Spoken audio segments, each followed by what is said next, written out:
Yeduguri Sandinti Jaganmohan Reddy is an Indian politician who is the 17th and current Chief Minister of Andhra Pradesh.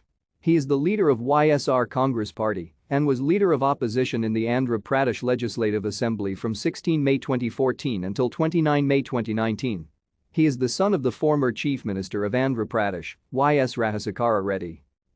He started his political career by campaigning for Indian National Congress in 2004 elections in Kadapa district, and in the 2009 elections he was elected as Member of Parliament from Kadapa constituency as a member of the Indian National Congress.